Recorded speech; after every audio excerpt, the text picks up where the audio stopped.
a sinner, left my lover crying on the dance floor. I'm a sinner, I'm a sinner. Hello and welcome back to more I Want to Hug That Gator. The morning sun greets us as we exit the flat together. I take a moment to bask in this warmth beneath breathing deeply the crisp spring air. Why do I record things at midnight? Achoo! Excuse you, Inko. My hand is quick to rub my nose, clear of any pollen. Sorry, Liv. Anyway, where are we heading first? Olivia ponders it as she wheels herself to the car. She sways idly in her chair, really considering where we'd spend the morning. Finally, she speaks up when I hold open the door for her. Well, Auntie Sophia said it'd be brunch. We got a couple hours. Olivia climbs into the passenger seat carefully as I hold her wheelchair out for her. It's become second nature at this point to collapse the chair to store it safely in the back seat. I kind of wanted to take a trip down memory lane. Memory lane, got it. Got the directions? Now in the driver's seat, Olivia has her phone out and connected to the car's older radio. The old financial district first, then. With a nod, I shift the car into reverse and carefully back out of our parking space. Once we're on the road proper, Olivia sets the tone for our trip. The song is fast and upbeat, with just a hint of patchiness. Glancing at her, I see that she's checked out completely, her eyes cast on the passing view through her window. She won't be for too long, thankfully, since getting back home is easy if you know which back roads to take. As we pass through the congested section of downtown, Olivia lowers the music and speaks up. Inko. I turn to her and see her face pressed to the window. What is it? The building, the one right there. Looking to where she's pointing, I see an older building that's vaguely familiar. After I squinted it for way too long, Olivia supplies the answer. It's the old arcade. Her voice is low. Taking a closer look at the building, I finally realize why I couldn't recognize it. The paint looks fresh and there's a different sign above it. Oh, that must have been bought by someone. Yeah. Do you want to check it out? We've got the whole day after all. With the heavy traffic for the main road, Olivia has time to consider deeply. Finally, she sighs and shakes her head. It's too early anyway. In fact, I think it's too early for Old Townie, too. I doubt anything interesting will be open. Oh, well, any other places you want to see then? The light ahead finally changes and we start down the street again, but Olivia's eyes never leave the old arcade building. It's when I can't see it from the rear view window that Olivia decides. I'd like to see the bluffs, actually. It might be nice early in the morning. That is a bit more to drive in a totally different direction, but sounds good. Turning the steering wheel to the side, the car starts down another side road towards the highway. Are you excited to go hiking again? Hiking? I mean, we don't have to walk the entire thing, do we? I just figured it'd be nice to do it again. I suppressed the word exercise from my mind. It'd be nice to recreate our first real date. Yeah, it would. Silence washes over the car as we both silently reminisce on our visit a year ago. It seems like so long now, even though it's just been a year. As I slow to a crawl in response to a silver SUV cutting me off, Olivia begins tapping on my arm furiously. Inko, look. Huh? She points to something out my window, and I shift my gaze to follow. To our left lies our old high school, St. Hammond. Oh, wow, I didn't even recognize where we were. Can we stop and visit? It's a Saturday. It might still be open. There's clubs on Saturday. There are some cars left in the parking lot. However, seeing Olivia become so adamant about wanting to check out the school even after everything that happened last year, a part of me hopes that Olivia's finally found her missing resolve. Let's give it a shot then. I engage in some questionably legal driving maneuvers to get us to the left lane and take us right into the school's parking lot. The place is still pretty empty, so we're able to park real close to the front entrance. Although we get prime parking anyway due to this fancy sticker I got. I quickly look around for a place to park, pulling to the side of the road and turning the vehicle off. I step out from the car and make for the trunk to set up Olivia's wheelchair. It doesn't take long before we're taking this short walk up the path. The mural is as beautiful as ever, looming over us like a sacred guardian of the school. There are lights on inside. Olivia hesitates, hovering her hand above the door handle. She pushes in and the cool conditioned breeze is let out, along with a very familiar scent of the facility. Inside, it looks just like we left it. Is it really okay for us to be here? Olivia glances around nervously and shrugs. I don't know. Why wouldn't we? Well, normally students are supposed to call ahead or wait for a reunion. Olivia jumps. Miss Scaler. Hello, you two.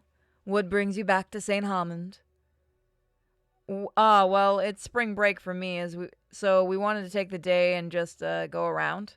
I see, Mr. Noinko. And are you on break too, Olivia? Her silver eyes cast downwards for a moment. Olivia? I'm, on break too, Miss Scaler. The older woman's gaze shifts between Olivia and I. I see, well then. With a sigh, the principal turns and starts heading down the hall. Come on, you two will need a visitor's pass then. Olivia doesn't budge. Olivia? Don't think she heard me. Taking Olivia's handlebars, I move to catch up with Miss Scaler. Everything looks just like I remember it. The hallway, the lockers, even some of the posters. The principal smiles wearily. It's only been a year, Inko. Give it some time at least. What do you mean? We turn and enter the hallway that's permanently ingrained in my memories. The gala. Well, the district's currently looking over a proposal we've submitted. Hopefully St. Hammond's will have a brand new wing in the coming years. 4? Oh? For more classes then? Something like that. The administration felt that we should have a dedicated area for the extracurricular activities. St. Hammond's always focused on the arts, so that means... It's an art wing? She nods and enters her office. After a moment, she comes back with a clipboard and some large name stamps. For now, just sign this, and don't worry about disturbing any clubs today. There's only the tabletop games club in the library. I fill out the sheet for both Olivia and I and hand the clipboard back. Before Miss Scaler returns to her office, she then kneels before Olivia. And Miss Halford? Her voice surprises Olivia, and her head tilts back up to look at the principal. Yes. I hope this break helps with whatever's on your mind. You may not be an official alumni, but you are a former student of St. Hammond's. Before Olivia can respond, Miss Scaler stands upright and re-enters her office. So, what now? Olivia glances down the hallways to our left and right. I want to sit in my old spot at Latican's class. Olivia lets go of my wrist with her tail and starts moving herself along. I follow close behind, remaining silent so I don't break her focus. It's clear that there's a lot of emotions rolling through her. She looks up the staircase and then continues to the elevator around the corner. Oh, I didn't think this far ahead. We don't got the key, do we? If you need, I can carry you up. Olivia reaches into her pocket and pulls it out. She still had it. The elevator door slides open like it always has for us.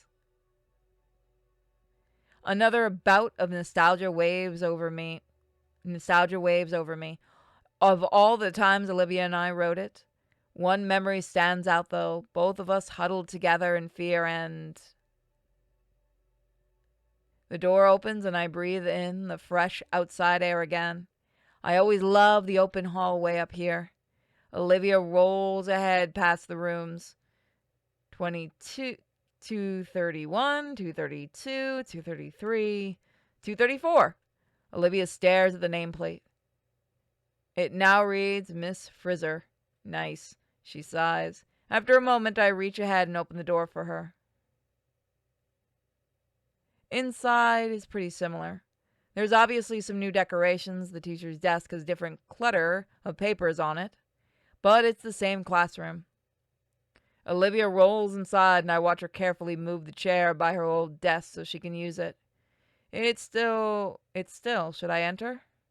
After a moment, she glances at me and pats the desk next to hers. I've been granted entry.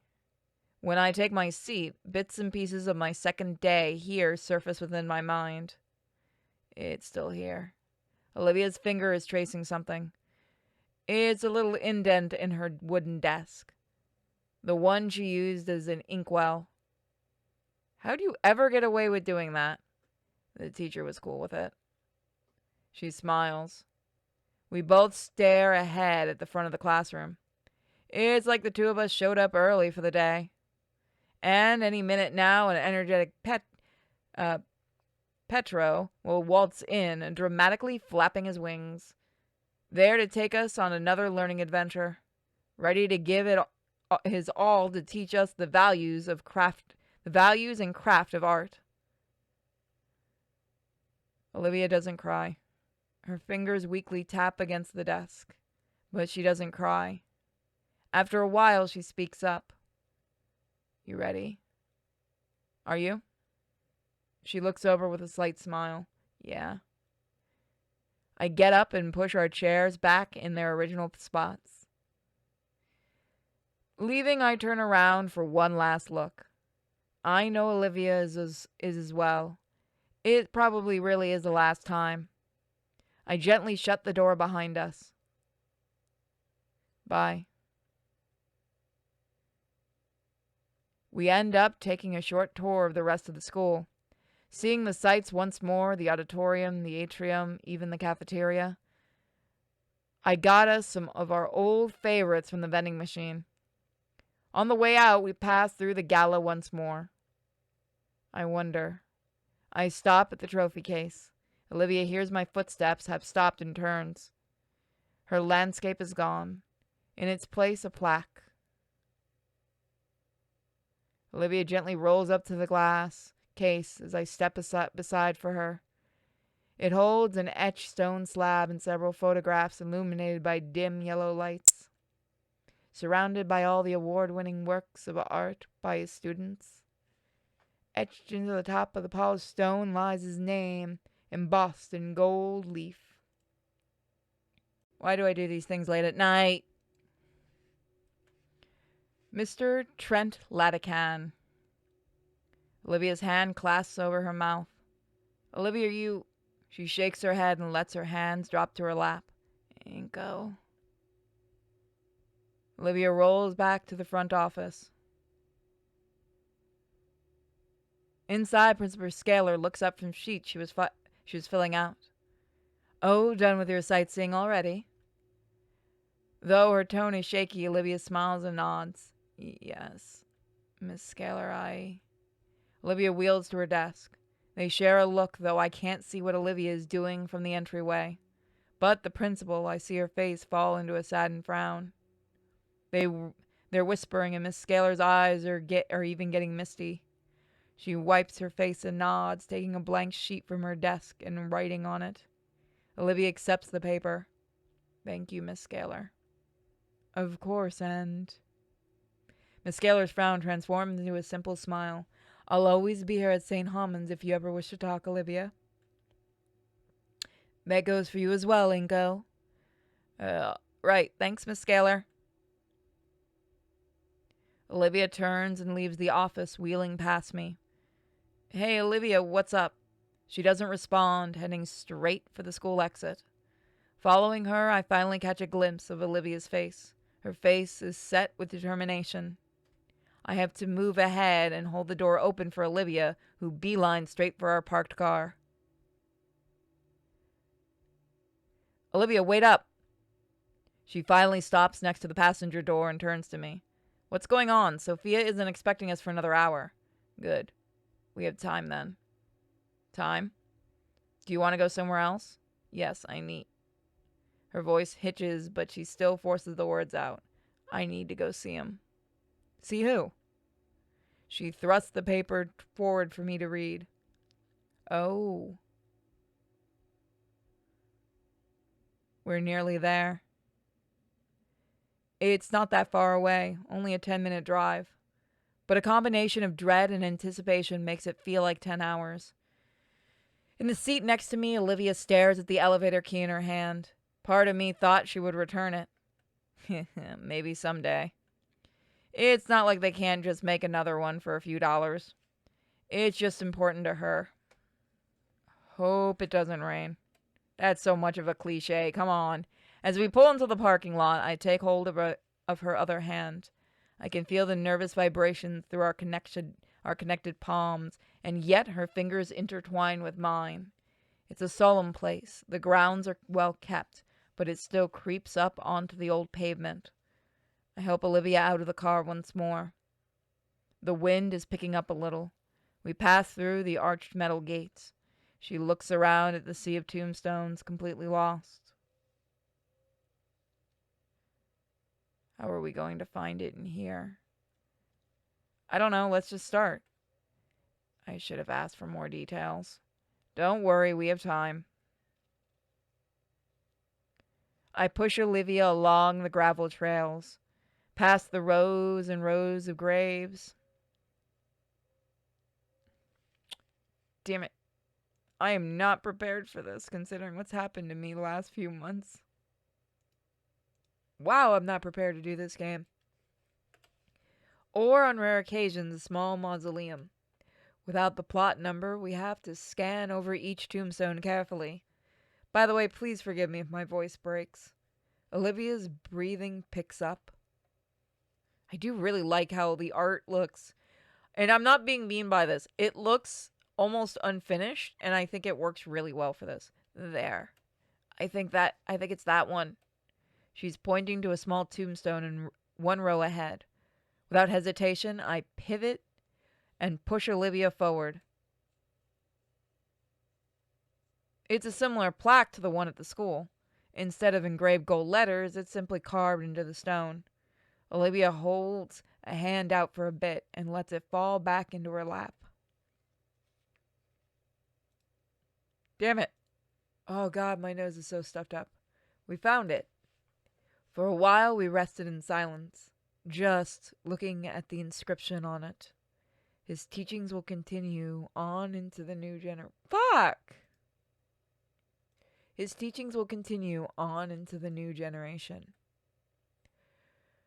I'm startled when Olivia pushes herself out of her wheelchair.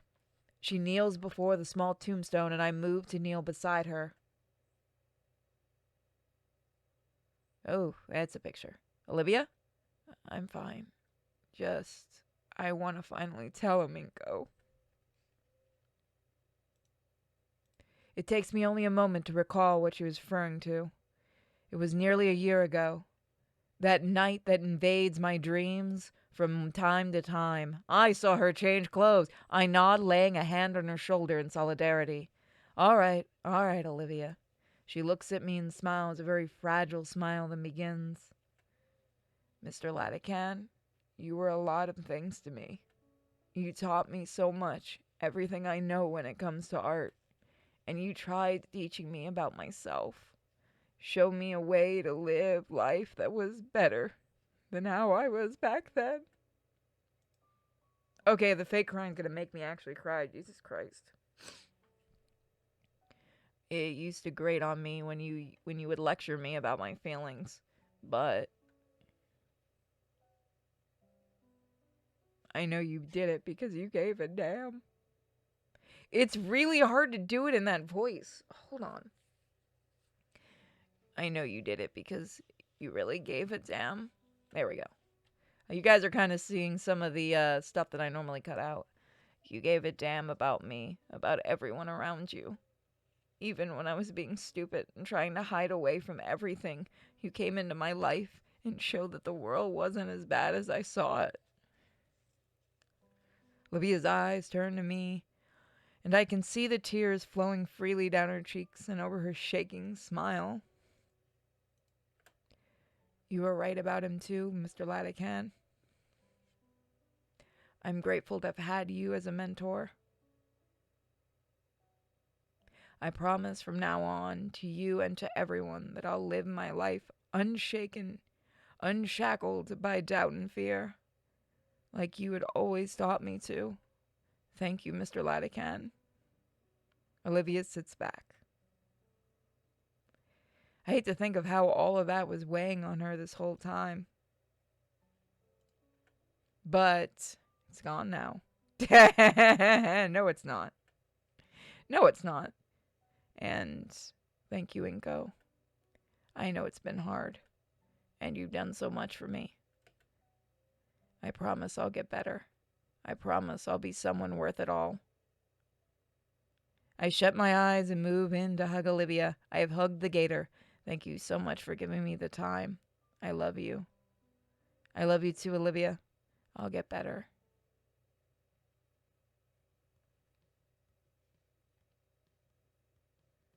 What the fuck? I got an ending. I got an ending. That's awesome. It is very low tonight. What is going on? Sorry if you guys can't hear the music. There's something going on with the music tonight. But it's done. We got one of the first endings. Oh god, the fake crying. Oh fuck. It made me actually cry. Hopefully that worked. So I will look into all of the other endings. Thank you to everyone who worked on this again. Hopefully the sound is coming through. I don't know what's going on with this game. I think it's actually my speakers just acting up. But we'll see. But this was great. Oh, well, I can turn that up. I don't mean to skip you all. But I really enjoyed this. I will be looking into getting all of the endings for you guys. This is probably...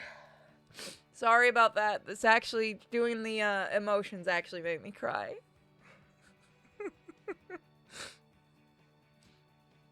Hopefully you guys enjoyed it, and hopefully my acting was good. So I really like this. I think everyone that worked on this did a great job. And like I said, I will be looking at all of the endings.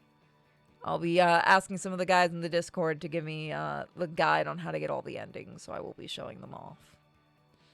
It was a lot of fun.